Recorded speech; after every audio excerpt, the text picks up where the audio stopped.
خیر باشد بینندگان عزیز و همه آنهایی که این لحظه ها منتظر تقدیم خبرهای تاجیکستان و جهان هستید.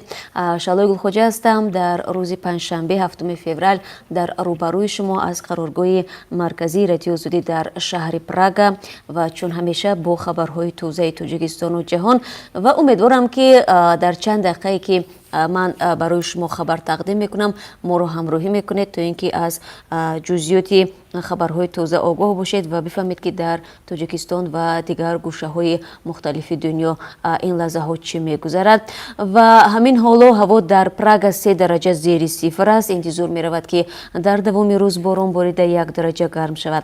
در مسکو پایتخت روسیه باریدن برف کوتاه مدت را پیش بینی کردند. احتمال سردی 2 درجه زیر صفر قرار بگیرد. در دوشنبه پایتخت تاجیکستان هوای ابری در نظر است و 3 درجه گرم خواهد بود. خب از باد هوا گفتیم و توجه کنید به خبرها. مقامات تاجیکستان گفتند تنها در سال 2017 10 نفر از جمله کودکان مورد قاچاق و یا استثمار قرار گرفتند. بنا به امور تکان دهنده که یک اداره مبارزه با جنایتکاری سازمان ملل متحد نشر کرد، در آن سال 86 شهروند تاجیکستان به دست قاچاقبران افتادند یا در کشور مثل غلام استفاده شدند. آمار و نمایندگان اداره مبارزه با مواد مخدر و جنایت در سازمان ملل متحد روز 6 فوریه در یک نشست در شهر دوشنبه اعلام کردند. در این نشست گفته شد 60 شهروند تاجیکستان سال 2017 از هر راه به کشورهای عربی، ترکیه و قزاقستان و روسیه رفته مورد استثمار جنسی قرار گرفتند. در میان قاچاق شدگان 64 زن، 12 مرد و 6 پسر و 4 دختری نورس نیز بودند.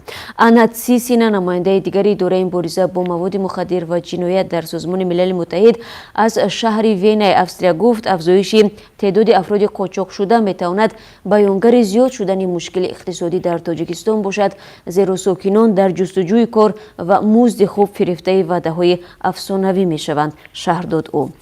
مقامات تاجیکستان میگویند مبارزه با قاچاق انسان را جدی میگیرند و برای همین به چندین سندهای بین‌المللی درباره پیشگیری از غلامی موثر پیوستند. سال 2016 برنامه ملی مبارزه با فروش انسان برای سالهای 2016-2018 قبول شد که اجرایش سال گذشته به پایان رسید. آخر سال گذشته پارلمان تاجیکستان با اصلاح چند سند و قانون جزا برای قاچاق انسان را سخت‌تر کرد. در کشور برای این جنایت تا 15 سال زندان جزا تعیین شده است. در جلسه پارلمان اکرام عمرزاده معاون وزیر امور داخلی گفت سخت‌تر کردن جزا برای پیشگیری از این ظهورات ضرور می باشد. دادگاه عالی تاجیکستان میگوید علیه رئیس شرکت امید 88 رجب اودینایف که سپتامبر سال 2018 با اتهام دزدی مالکیت دولتی و تصرف و اسرافکاری به 24 سال زندان محکوم شد، باز یک پرونده جنایی در دست بررسی است. با اطلاع شیر محمد شویان رئیس دادگاه عالی که روز 4 فوریه در برابر خبرنگاران حاضر شد، پرونده دوم اودینزاده مربوط به قرض‌های بانکی است که تا حال برگردانیده نشدند. پرونده نو علیه شرکت زمان موفق و آوازه‌دار در حالی است که خویشاوندان اودینزاده به نشان ناراضگی از حکم 24 سال زندان اکتبر سال 2018 بازبینی شدن حکم و بیکار شدن آن را تقاضا می‌کردند. در ادعای آنها گفته شد که در صورت با آزادی برآمدن اودینزاده امکان بازگرداندن قرض‌های دولت وجود دارد، ولی روز 6 ژانویه مولوده قلندرزاده رئیس دادگاه عالی اقتصادی تاجیکستان در مورد شانس دوباره بازبینی شدن پرونده رجب اودینایف در پاسخ به سوال رادیو آزادی گفت حکم رئیس شرکت امید 88 قوه قانونی گرفت و علاقه مورد اجرا قرار دارد.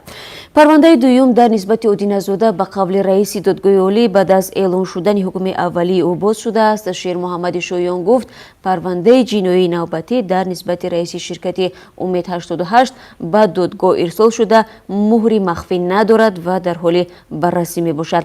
فعلا معلوم نیست که خود اودینزاده به این پرونده و اتهام نو چی نظر دارد. رجب اودینایف از ماه اکتبر سال 2017 باز در بازداشت است و به سبب نپرداختن 171 میلیون سومانی پول ساختمان نیروگاه روغن که وزارت مالیه سال 2015 همچون قرض به شرکت زیر رهبری او داده بود عیبدار می شد. خب سفیر آلمان در دوشنبه گفت مقامات تاجیکستان چند دفعه مسئله حضور مخالفین دولت در کشورش را با او در میان گذاشتند. نیتخارت خیوفر ویسینگ گفت در پاسخ از مقامات تاجیکستان خواسته است دلیل‌های ثابت بیارند که آن افراد قانون شکنی کردند. در آن حالت آلمان چرا میاندیشد؟ دیپلمات آلمانی اخیراً در حاشیه یک نشست در دوشنبه با رادیو آزادی صحبت کرد.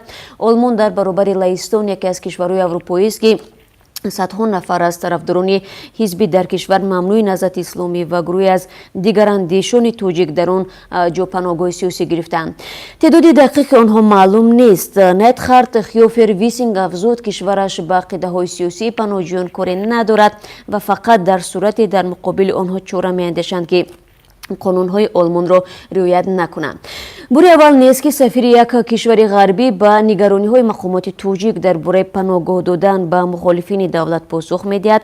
قبلا پیوتر ایواشکیویچ سفیر لهستان در تاجیکستان گفت سازمان‌هایی که در تاجیکستان ممنوع و تروریستی اعلام شدند بر اساس قانون‌های این کشور اروپایی چنین ارزیابی نمی‌شوند و از همین سبب اعضای آنها در چند سال گذشته مثلا در حکومت تاجیکستان هم تلاش کرده است جامعه جهانی را وادار کند که سازمان‌های نظیر حزب در کشور ممنوع نهضت اسلامی و گروه 24 را سازمان‌های افراطی اعلام کنند. چند اعضای حزب و گروه مذکور در کشورهای اروپایی با طلب مقامات تاجیک بازداشت شدند، اما تاکنون یگان کشور به جز روسیه آنها را استرداد نکرده است. در میان آن افرادی که به کشورهای اروپایی پناه بردند اعضای حزبی در کشور ممنوع نهضت اسلامی و گروه 24 زیادند. خب بینندگان عزیز، به همه اونهایی که همین لحظه ها به ما پیوستند بار دیگر درود میفرستم و سپاس میگویم که ما رو از آزادی ویدیو تماشا دارید. در چند دقیقه دیگر من شعله گلخوجه برای شما خبرها رو از تاجیکستان و جهان ارائه خواهم کرد و در پایان صحبت بازم به قرب روبل روسی توجه خواهیم کرد، یادتان نرود و صحبت رو با خبرهای بین المللی ادامه میدیم. دیروز در مسکو هیئت طالبان زیر سرپرستی شیر محمد عباس ستانیکزی و هیئت افغانی زیر رهبری سابق پرزیدنت افغانستان حامد کرزی مذاکرات دو روزه صلح را به پایان رساندند. طالبان همان اصرار می‌ورزند که قدم اول در روند صلح بیرونشوی تمام نیروهای خارجی از افغانستان خواهد بود. حامد کرزی گفت از نتیجه مذاکرات قناعتمند است. این نشست در حال برگزار می شود که در قطر اداره سیاسی طالبان از ملاقات مستقیم با هیئت حکومت افغانستان خودداری میکنند. رهبر هیئت 10 نفره طالبان در مسکو گفت که حالا مهلت بیرونشوی سربازان امریکا از افغانستان تشخیص نشده است، ولی آن باید هر چیز زودتر معین و اجرا شود. در ادامه موضوع افغانستان، در این کشور در پی حمله گروه مسلح به دفتر رادیوی محلی در شمال این کشور 2 ژورنالیست کشته شد. همکاران و مقامات محلی گفتند که حمله گروه مسلح ناشناس به رادیوی همصدا روز 5 فوریه در شهر طالقان مرکز ماموری ولایت تخار رخ داده است. شفیق آریا و رحیم الله رحمانی که هر دو چیز بیشتر از 20 سال داشتند در جای حادثه جان دادند. فعلا معلوم نیست که این حمله را چه گروهی انجام داده است. رئیس پلیس ولایت تخار رشید بشیر گفت که تحقیق حادثه شروع شده است. بشیر از جمله افزود 2 مسلح ناشناس تخمینا ساعت 6 شام سه‌شنبه وارد دفتر رادیو شدند. آنها به جانب این 2 خبرنگار آتش گشودند.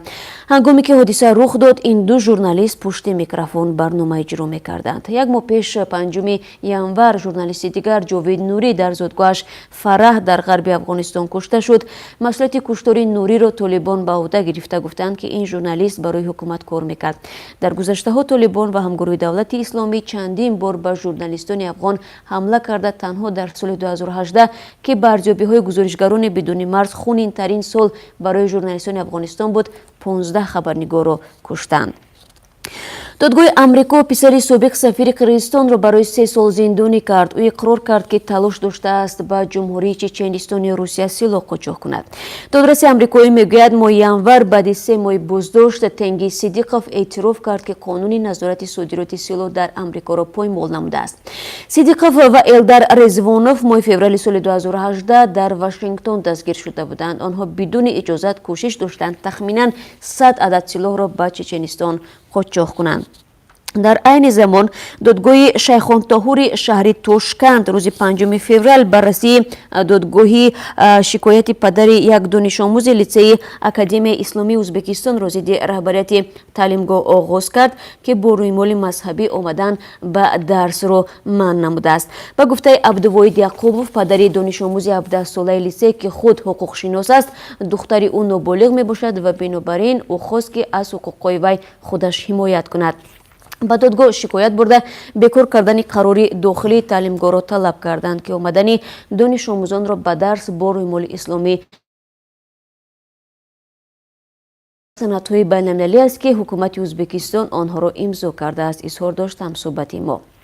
از اول سال خونیش دست کم 4 دانش آموز اکادمی بین المللی اسلامی توشکند برای به درس ها نآمدن اخراج شدند. یک یووری رکتری اکادمی اسلامی توشکند تصدیق کرد که با رویمال اسلامی یا حجاب آمدن به درس ها منع شده است. به گفته او در دیوارهای اکادمی کودکس لباسی دانش آموزان واضح نوشته شده است و در برابر حجاب و رویمال اسلامی پوشیدن جینس و دامنهای کوتاه برای دختران منع می باشد.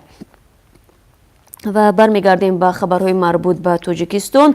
روز گذشته هواپیمای شرکت سامان ایر که از تاجیکستان به ژوکوفسکی مسکو پرواز میکرد مجبور شد به فرودگاه دوشنبه برگردد. شرکت سامان ایر دلیل آن را به سر زدن مشکلات تکنیکی ربط داد. در داخل هواپیما با شمول هیئت پرواز 134 نفر بودند و کسی از آنها ضمن نشست اضطراری آسیب ندیدند. مسافران با هواپیمای دیگر به مسکو دیروز پرواز کردند. میزان پست نفقه در تاجیکستان یکی از مسئله های نشست مطبوعاتی سفرعلی نجمیدینوف دیرکتور اژانسی سقراط اجتماعی و نفقه کشور بحث‌های را به میان آورد. سفرعلی نجمیدینوف در پاسخ به پرسش خبرنگاران که چرا شهروندان 180 سومانی یک نفقه ناچیز میگیرند ابراز داشت که به اندیشه این خبرنگاران راضی شدن نمیتواند. او گفت به آنهای 180 سومانی نفقه پولی پرداخت می شود که در هیچ کجای کار نمی کنند و حصه ندارند. در این نشست خبرنگاران علاوه پرسیدند آنها هم که سالهای زیادی کار و فعالیت کردند حالا تا 400 یا 500 سومانی نفقه میگیرند و آیا این مبلغ برای روزگار آنها بسنده است؟ نجمیدینوف شرح داد که حکومت همه ساله کوشش دارد اندازه نفقه را زیاد کند. بر اساس معلومات اژانسی سقراط اجتماعی و نفقه فعلا نفقه حداقل نه کمتر از 180 و نفقه میانه باشد 309 سومانی را تشکیل میدهد. سفرعلی نجمیدینوف میگوید به افرادی که عموما سابقه کاری ندارند سالانه زیاده از 180 میلیون سومانی نفقه پرداخت می شود که این به گفته او دستگیری دولتی است. ضمناً تعداد نفقه خوران فعلا در تاجیکستان حدودی 680,000 نفر را تشکیل می دهد. خب در پایان صحبت نگاهی میاندازیم بازم به قرب اسعار خارجی در بانک‌های تجارتی کشور که از جانب بانک ملی برای امروز تعیین شده است.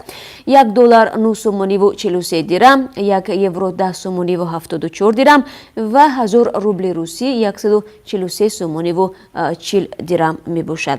و بینندگان عزیز این تنها چند خبری بود که من تا شروع برنامه خبری و همین گونه تقدیم سرخطهای موضوع روز برای شما گفتم و باوری دارم که در دوام روز نیز شما ما رو تنها نمیگذارید و پخشای مستقیم ما رو تماشا میکنید تا اینکه از خبرهای تازه و مهم و برای خودتون جالب آگاه باشید. من شما رو بعد از رسا 3 ساعت دیگر در ساعت 10 با وقت پراگ، ساعت 12 با وقت مسکو و ساعت 2 با وقت دوشنبه در تقدیم سرخطها منتظر میشوم. تا اون وقت روز خوب داشته باشید.